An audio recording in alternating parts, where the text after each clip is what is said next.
Hello, so today we are going to have a practice at some short field takeoff and landings in Flight Simulator.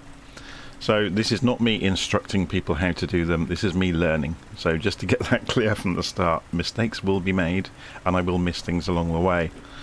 So I am going to be referring to the book I got in the Fixed Wing Pilot's Starter Kit from Poolies.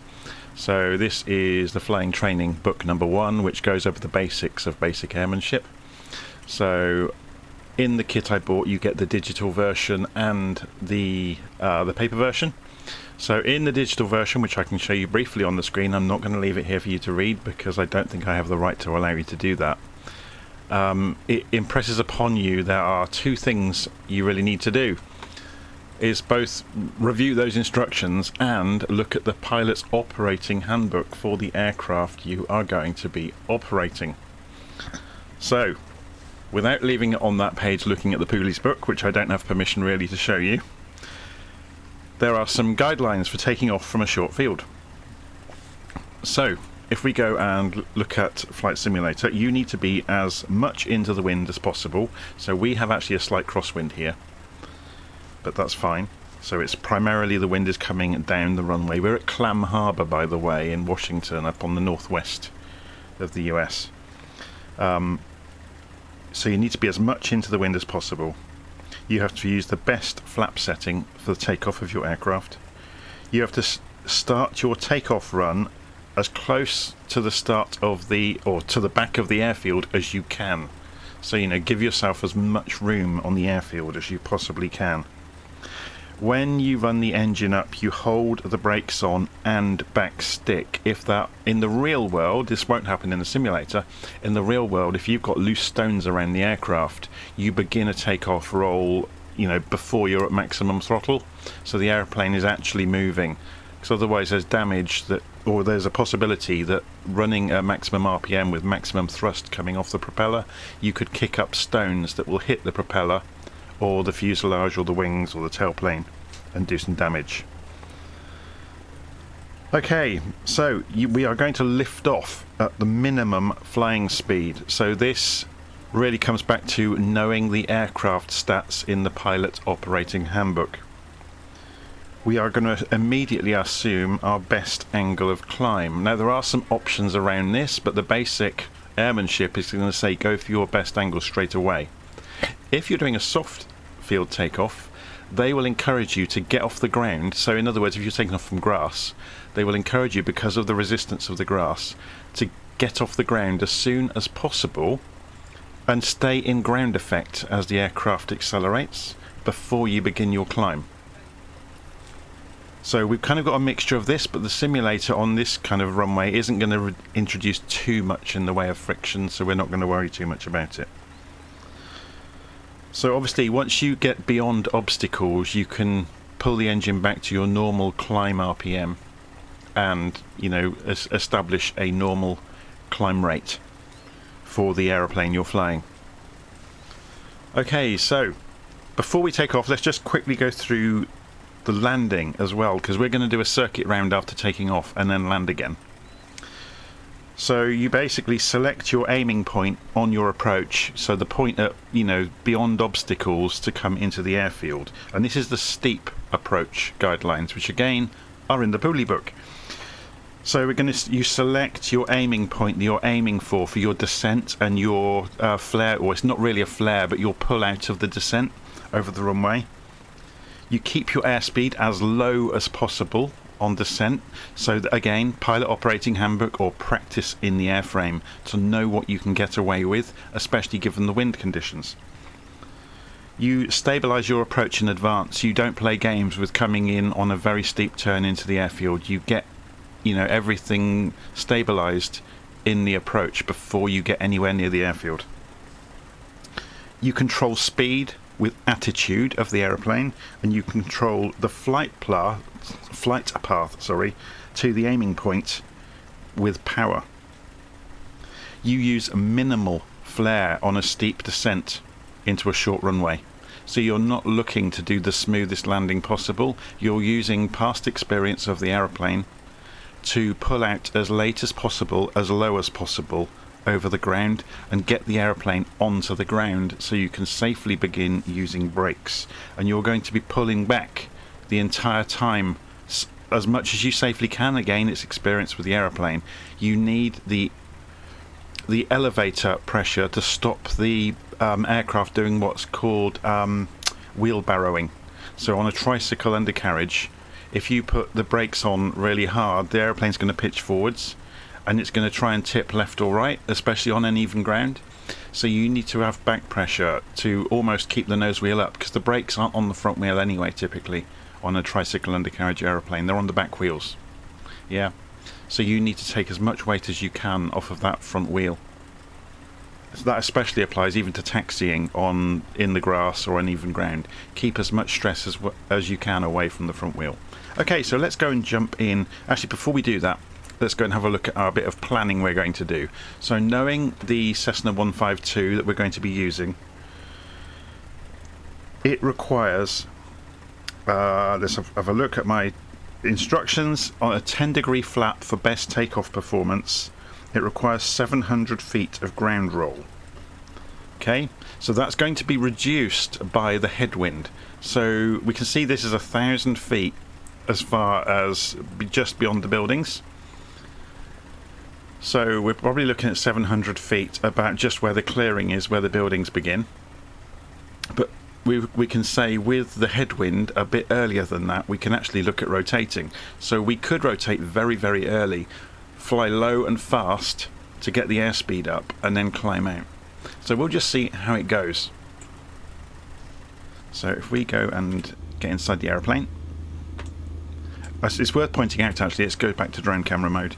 This Clam Harbor airport is quite useful because beyond the end of the runway there's actually a clear path through the trees for a little way, so the trees aren't immediately at the exit of the airfield.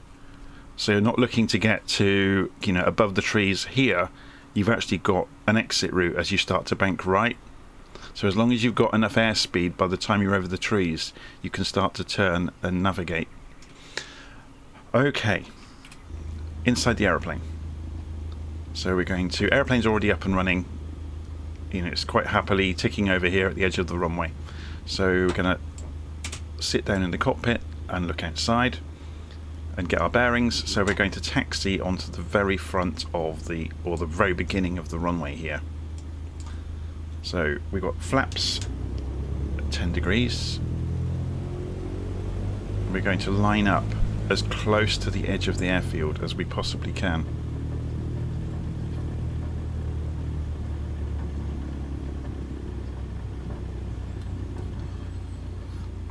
Okay, so we're holding on the brakes with a small amount of back pressure.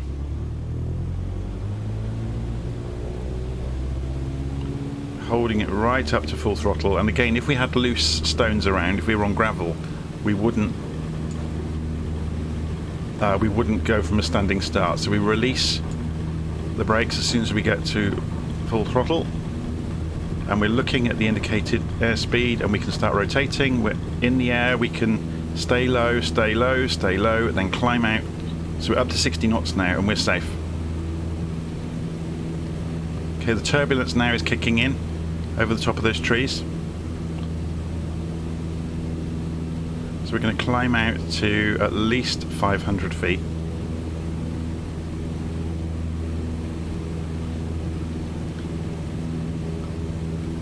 Raise the flaps now as we come back out of our climb.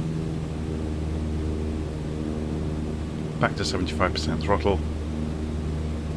So let's go and turn, and we'll come in and do that steep approach. So we're turning right over the bay here.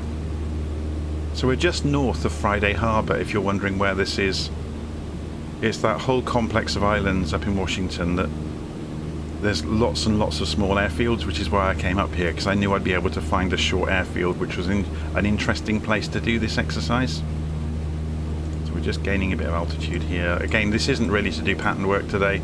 This is just to have an illustration of how to do this. So we can see there's the airfield in the trees down there.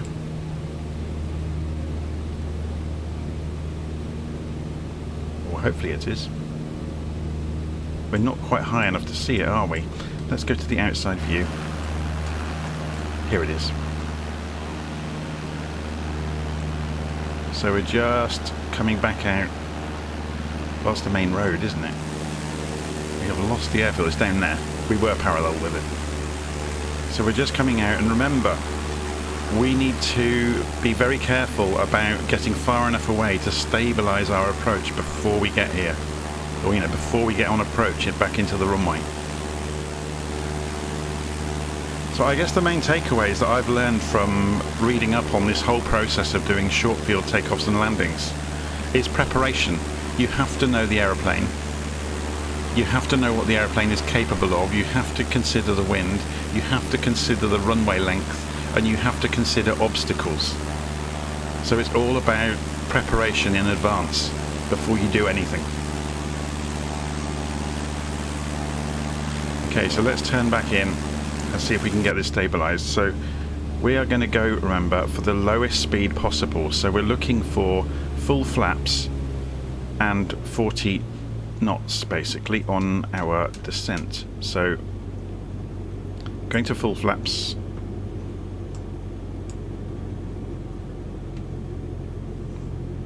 There's the airfield. So to slow us down, I'm going to side slip us on the way in. See, the airspeed is coming off and we're descending because I want to use attitude, yeah, to control speed. So I'm getting us low so I can lift the nose and slow us down to get to the lowest speed possible.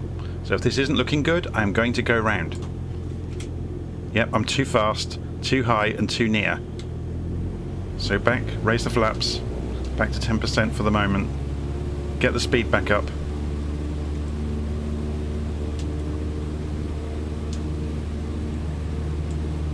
Turn back around and we come back in. So again, this is reinforcing. You don't just barrel in and try something if you're not ready. So I will admit I did that on purpose. I rushed it to show you that you can't rush it for a short field landing because it won't go well. You'll end up barreling in too fast and not have the room to stop. You need to be on minimums on the way in, like minimum speed and descent rate, and just scrape the trees, but do it in a planned manner. Okay, so we're flying the reciprocal of the runway direction again. And again, it's all about knowing the numbers for the aeroplane and getting everything down before you get there. Okay, so let's try this again. So we're much slower this time. So I gained altitude on purpose, but so we could get the airspeed down and get the aeroplane configured and ready. So you can see the airspeed coming off. We're going for minimum airspeed. There's the airfield. Now we're not going, you have to be careful, there's a road and the airfield ahead of us. Yeah, if you look carefully. We're going for the grass, remember.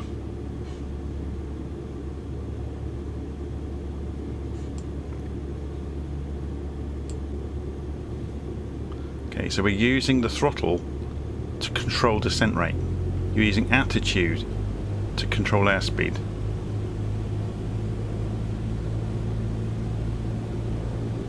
So we're staying just above stall speed.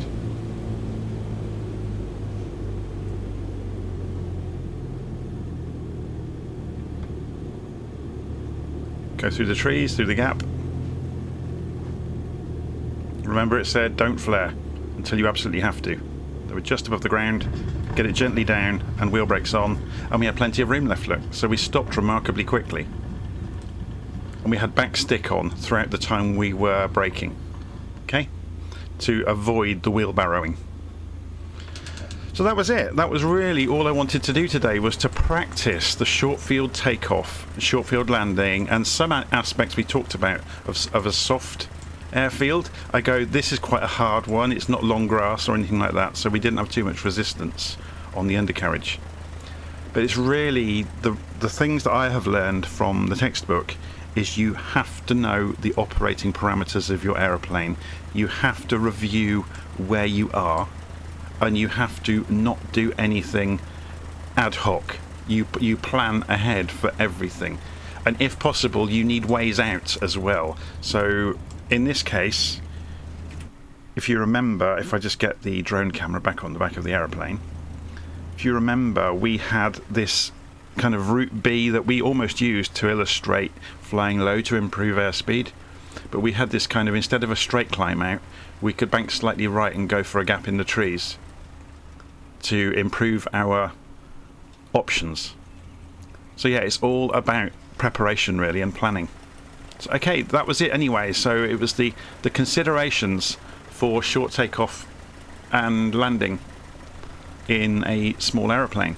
And again, I would absolutely, you know, recommend these Pooley's books. They are very general in the advice they give, especially in the early books, but they're invaluable, and they do really reinforce the point of using the pilot operation handbook for the aeroplane.